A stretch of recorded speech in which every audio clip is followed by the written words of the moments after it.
and good afternoon to all the students out there who are preparing for their MBA entrance exams. I am Sheetal and you're watching Hitbullseye. The topic that I'm going to discuss with you today is related to the verbal section of CAT exam, and this particular question type was there in the exam for the first time last year.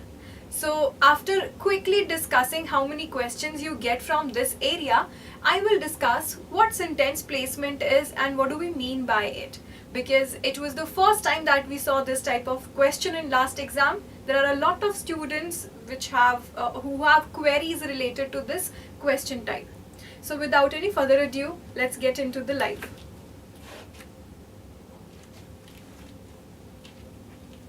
So now first of all, how many questions did we have from this area? In your verbal section, you get total 24 questions. The first area will be reading comprehension. In the last live, I discussed a few passages with you and a few questions with you. So reading comprehension, you'll see 16 questions from this area. 4 passages and 4 questions each. The second is SR, that is sentence rearrangement or the parajumbles.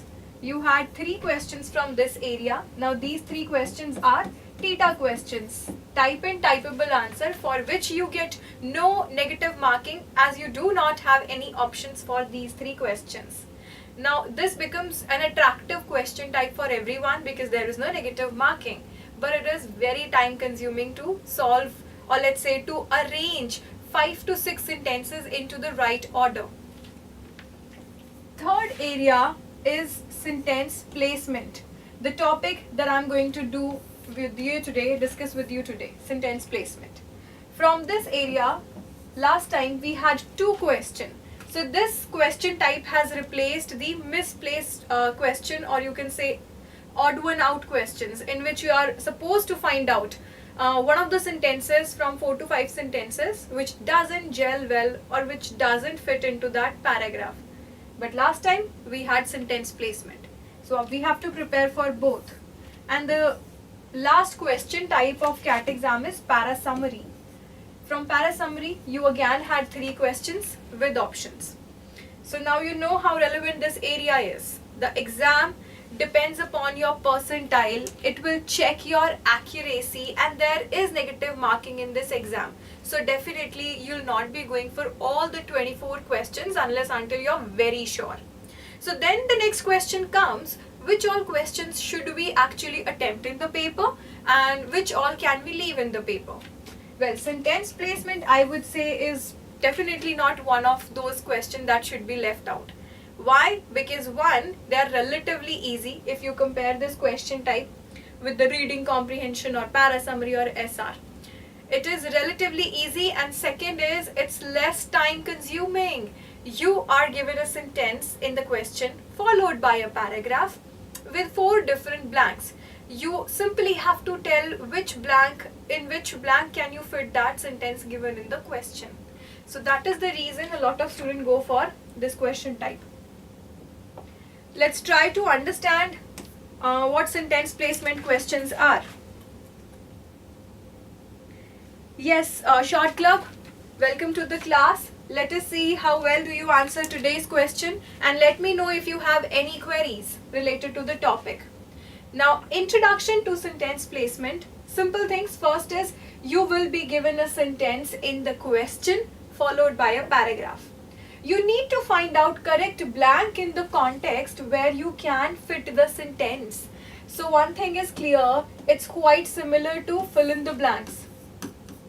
But the typical fill in the blanks of grammar or vocabulary area that we have known is just a word is missing and we have to put that word in the sentence. Now this is a larger part of the same thing, you can say. A paragraph is given and a sentence is missing. The sentence is given in the question. You have to fit that sentence in the right place, right blank. So if I talk about the nature of these questions, it's quite similar to reading comprehension or sentence rearrangement question. Even in the sentence rearrangement question, you try to guess the order of the sentences. So what kind of skills do you need for it? It's gonna be same for sentence rearrangement as well as sentence placement. So I would not say that everyone who appeared in last year's CAT exam would have faced a lot of trouble in solving these questions. If you have a good aptitude, or I would say if you have a good hold over reading, comprehending, understanding, you would have easily managed this question type. So if you are looking at this question type for the first time, I've got some questions also from the same area. We will try to solve the questions together. Before that, let us see that what are the skills that you need to have to answer these questions correctly.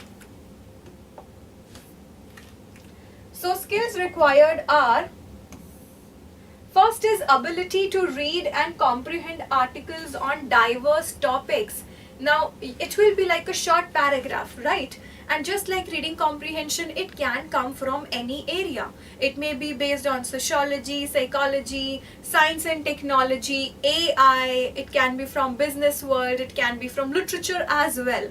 So you should be well versed to read each and every kind of article that is given to you. So I know that every student comes from a specific kind of stream or background. Someone is from BTech, others are from BBA, some is from BCom, and some people are from humanities background. A person who's from humanities background would definitely find a passage that is on science and technology as a bit tricky, or probably a passage which is from economics and has a lot of jargon related to that would be tricky for a student who's from BTech or humanities. So this becomes our responsibility, that if we want to crack the verbal section of CAT exam, it is just reading, exposing yourself to different areas and trying to understand and comprehend each and every kind of article or passage that you come across. So first thing is, you should be comfortable reading each and every article. Ability to understand the flow of thought in the sentences. Now here you can easily see this is not para summary, right? You don't have to choose one answer in easy language which summarizes the paragraph. This is more towards you putting yourself in the author's place and then thinking, had I been the writer of this passage, how would I have connected all the sentences? Any legible writer would write a passage which is a tightly knit one, which is coherent, which is logical, and all the sentences are in some way connected to each other. So there is a swift transition from one idea to the other idea, and in this way the author builds up the argument in a passage. So you just have to understand that flow of thought, that okay, he has introduced the topic, oh now he's talking about the pros, and now he has come to the cons of it. So for this, not just the flow of ideas but also understanding of style of writing. If the passage is argumentative, probably there are arguments and then counter arguments. So you have to see and then guess ki one argument has already been given and the sentence given in the question is counter arguing the same thing. So obviously we will fit the sentence somewhere below the argument that is presented in the passage. So it's a mind game, I would say. It is something that requires your attention. That's it.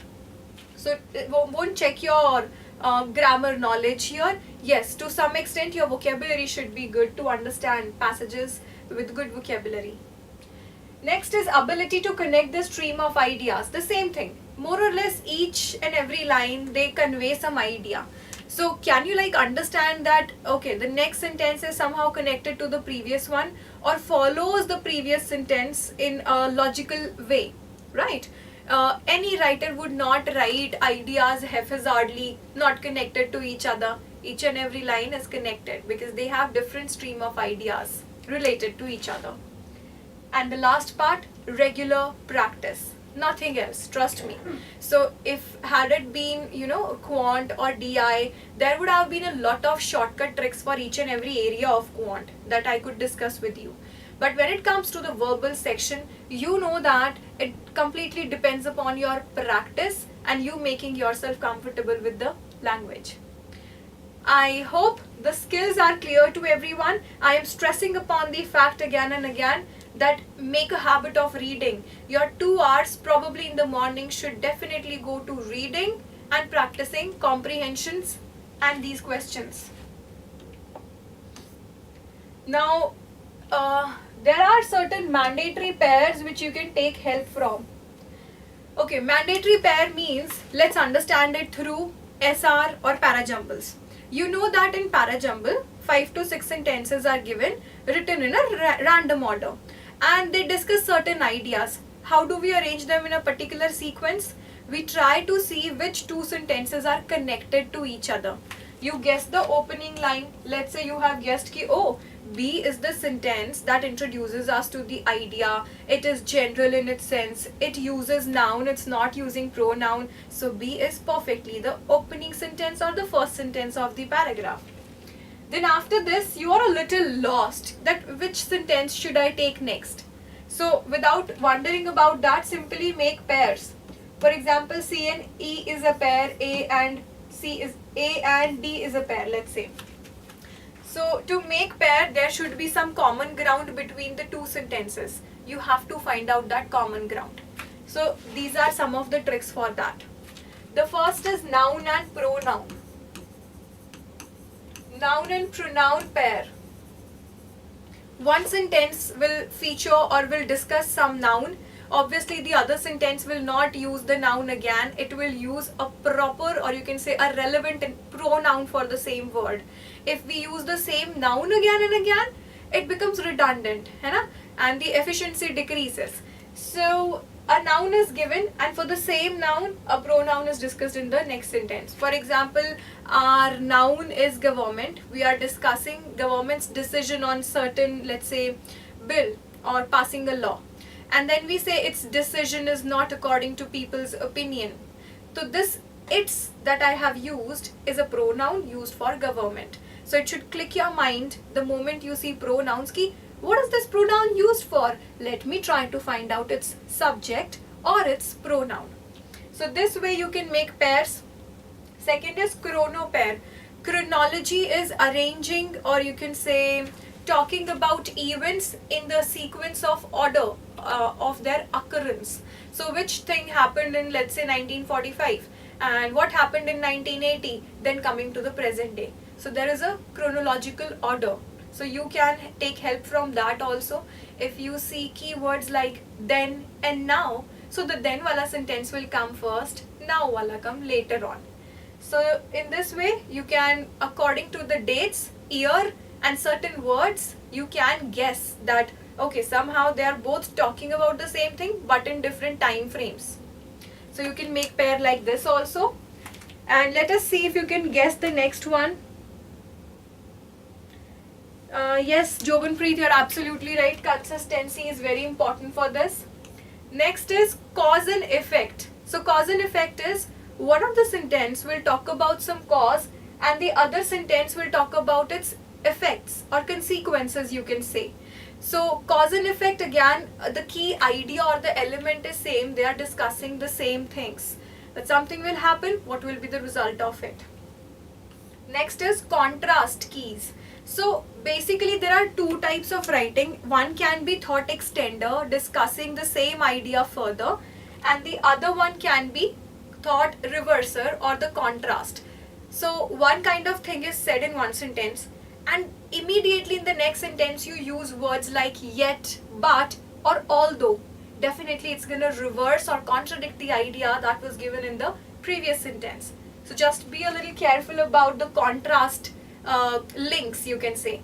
For contrast, there are certain keywords that I've just discussed. Yet, although, but. These are some of the, on the contrary is another example. Try to link different sentences using the keywords. Now, once we've discussed all the points, I'm going to show you these keyword links in the questions also. So you'll better understand it through questions. So what are those connector keywords that we were just discussing, which can give you some hint of, making pairs? Supporting keywords are and, likely wise, similarly, in the same way, also, and to. When you see these words, you get the idea that it's a further description of the same things. It's gonna talk on the same line, you can say, or going to discuss the same idea. Contrasting keywords can be but, despite, however, in spite of, on the other hand, or so. These words will show you. Now this is gonna contradict the previous idea. This is going to talk about something which is opposite to the previous idea or reverse the previous idea. So let's start with the question and try to understand these skills and ideas and tips through some questions. So there is a sentence that is missing in the paragraph below. Look at the paragraph and decide in which blank, option 1, 2, 3 or 4, the following sentence would best fit. Which means when you fit that sentence in the right blank, the paragraph is complete and the sense is not distorted. So there you go, the first question in front of you. I'll give you a few seconds to go through the passage on your own and then I'll discuss it with you.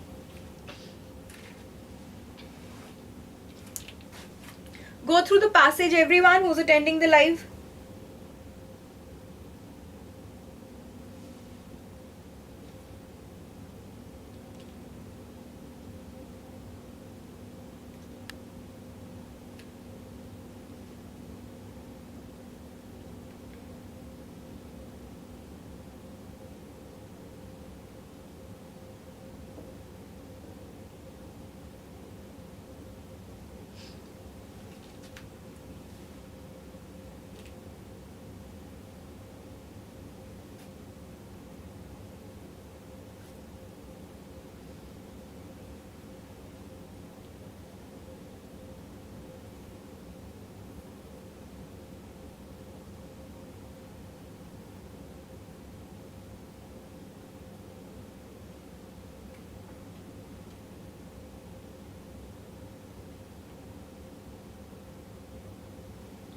I hope you've read the passage. So while I am reading it, try to drop in your answers in the chat box. Let's see who's going to be the first one to answer it correctly. So the sentence is, her program reaches as many as 20 million viewers a day in 130 different countries. Now clearly this cannot be the first sentence because it has a pronoun her. So how to take help from these sentences? Our first idea is we have to find out the subject for this her. Who is this her? Definitely this sentence will come after the name of that female, right? So her is the first keyword. Her program reaches as many as 20 million viewers a day in 130 different countries. What kind of program are we talking about? And why are we stressing upon the data or the figures, the number of viewers she has? So obviously, when we provide certain data, we want to reinforce the idea. So we have to find out that idea. So let us see, I can see there is some. Okay, Jobin, please drop in your answer also. So these are your option 1, 2, 3 and 4. Where can I fit this sentence in the passage? Oprah is perhaps the single most influential person in the world when it comes to reading. First blank. Her often stated goal is to get the whole country reading again. Okay, now we get to know probably this opera is the her. We are using her for this opera. It's a person who is trying to, influence people to read more.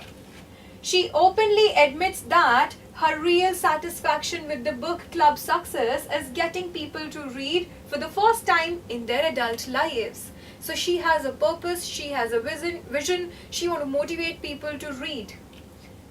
Third blank, because books have helped transform her life so dramatically, she is not afraid to use her clout to persuade millions of viewers to follow her lead and read.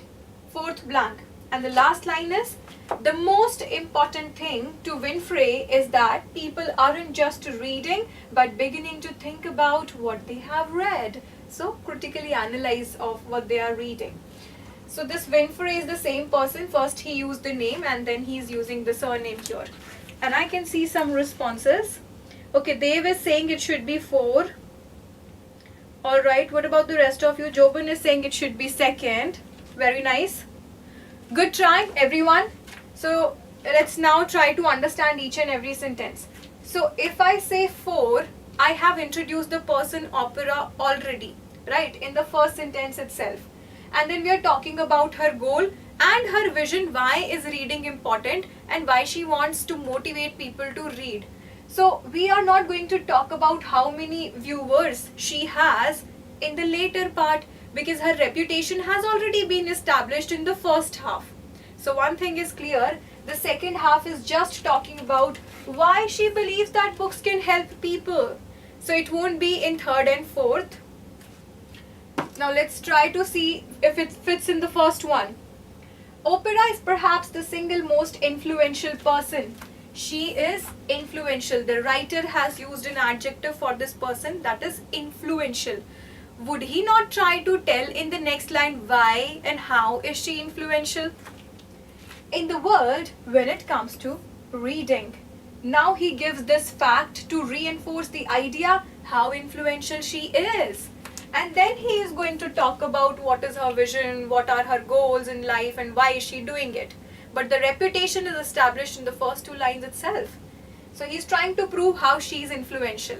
Now this is the keyword that helps us to decide. First is the right blank. Immediately after talking about her influence, he will tell us that how her program reaches 20 million viewers a day and is streamed in 130 different countries. Then he will go on to talk about what is her goal, that the whole country is reading again, and she openly admits her real satisfaction with the book club success. Now this book club is, if we fit this sentence in the second one, it's not related to book club, right? So that would distort the sense of the passage. I hope this one is clear to everyone. So everyone who's answered, it's a good try. It's the learning from different questions that you will have that is going to help you in the exam. Alright, so the next passage in front of you, let me just read the sentence for you. After speaking with more than 200 mothers, she discovered a common issue, the lack of natural products in the market. So let me just give you some hints and then you may read the passage. After speaking with more than 200 mothers,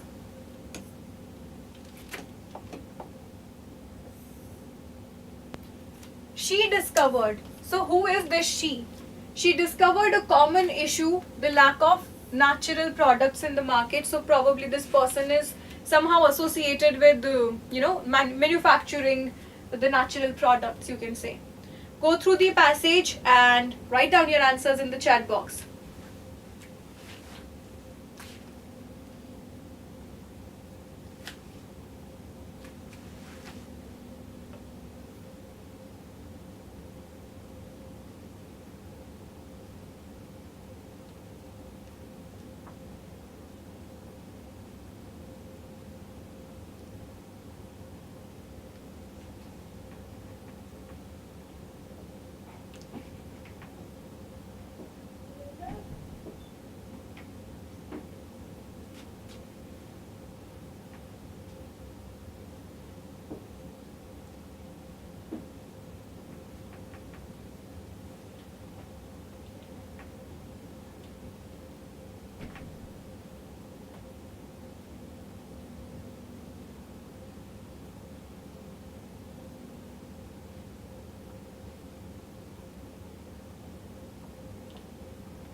So let me just read it for you now.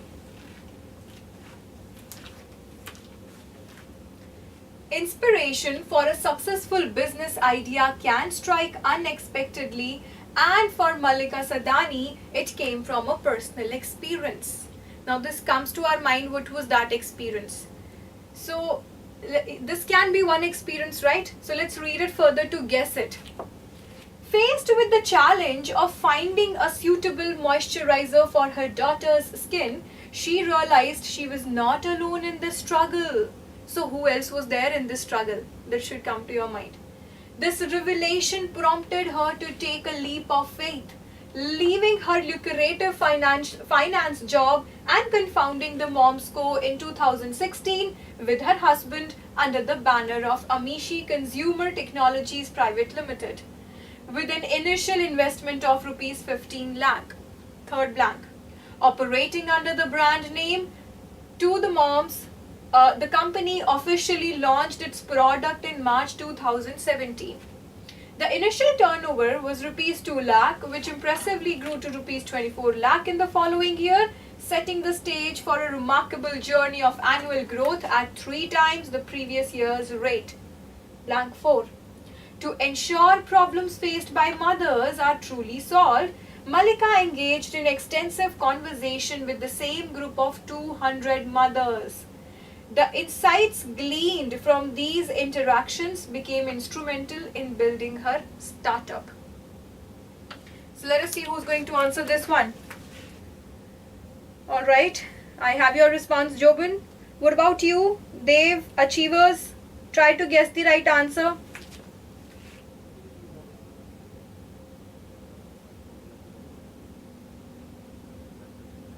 Drop in your answers, everyone.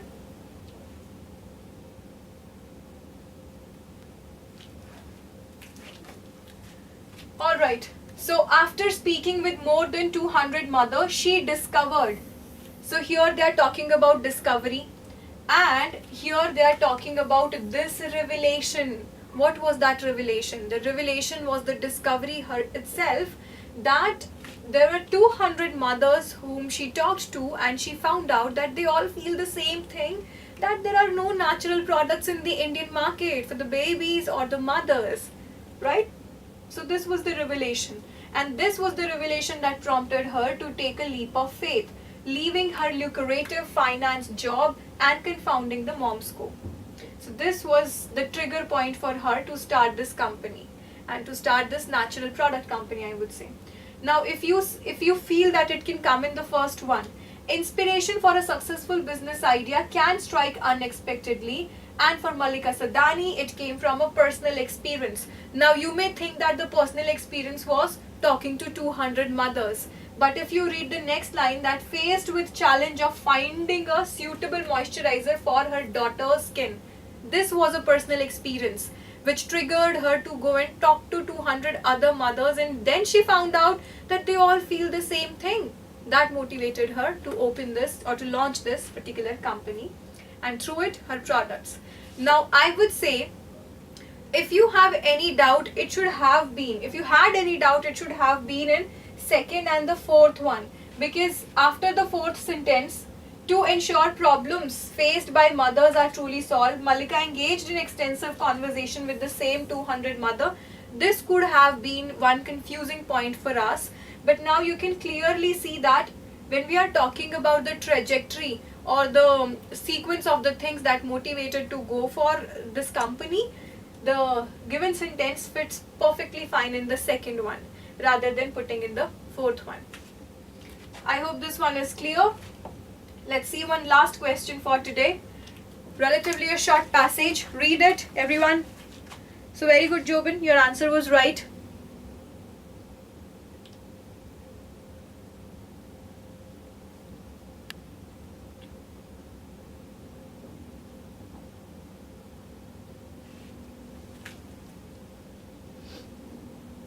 The last question for today.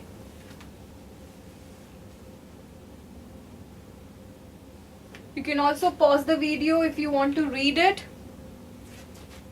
Let me also read it once for you. The sentence says, investors who seem to beat the market year after year are just lucky. So people who turn out to be successful in their investments, you can say, in any kind of business venture that they are going for, according to the writer of this line, he believes it's just that they are lucky. Okay, this is nothing related to their potential or their intelligence or their research, that they actually beat the system or they actually turn out to be successful, according to this line. Now let's understand what is the flow of thought in the whole passage, and then try to guess the right place for this sentence. Is the Graham and Dodd look for values with a significant margin of safety relative to prices. Approach to security analysis out of date. So Graham and Dodd, they say this line, the quoted line, that look for values with a significant margin of safety relative to prices. So writer or the author is asking us that is this approach of security analysis out of date now? He's asking us. Many of the professors who write textbooks today say, yes, that yes, their approach is out of context now.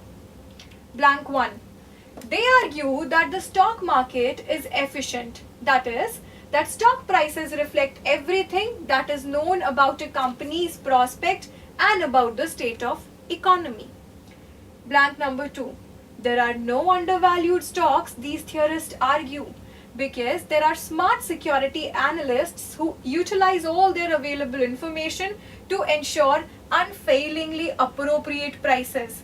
There is one thing clear which you can guess. This whole sentence, it says that these are the analysts, security analysts, or people who, according to their expertise and with the right kind of information, try to guess the right kind of prices, and that is the reason they turn out to be successful. But this line says something else. Can we put it in the third one? Let us see. If prices fully reflect available information, this sort of investment adaptness is ruled out. Which sort of investment adaptness are they talking about? Writes one of the today's textbook author. Blank number 4. Well, maybe, but I want to present to you a group of investors who have year in and year out beaten the standard and the Poor's 500 stock index. So again, argumentative kind of passage. One set of you can say professors or experts say that it's just luck, as it is given in the first sentence, and most of the passage and even the author stresses upon the idea that it is the smartness or the, you can say, access to the information that makes a person be in the right position to invest in the right stock or to do the right kind of investment that makes him successful. So this is the contradiction. So if we put this sentence which says investors who seem to beat the market year after year are just lucky, if we put it in the third one, this makes the complete sense, because the next one says if prices fully reflect available information, this sort of investment adaptness is ruled out. This is written by, or there is one textbook author who writes this, and then author contradicts it, that okay, maybe you are right, but then see, this is contradiction keyword. I told you this word talks in a positive sense about the investor, while this sentence is simply reducing their efforts to being lucky. So because in the next line you have a contradiction with but, it becomes clear that it should fit in the third one. Another hint, if I would if we want to be more sure, we are talking about investment adaptness, that is your complete knowledge or your you can say ability to guess the prices of things in the market. Same adaptness is discussed here also. Seem to beat the market. So beating the market and being adapt in that is one and the same thing. So this is the keyword that links the two sentences. So this last one was a little tricky one. The previous ones were the easy ones, I would say. So in the same way, in your exam you have chances of getting easy to moderate to difficult question, but in most of the cases the level of difficulty of these questions is moderate. If you practice enough number of questions, you can deal with these questions very easily. So practice as much as you can, and so that's all for today. Now if there is any other topic that you would want me to come up with, let me know the topic in the comment box or in the chat box. We can discuss that in the next live. Till then, all the very best. Keep smiling and keep studying. Thank you.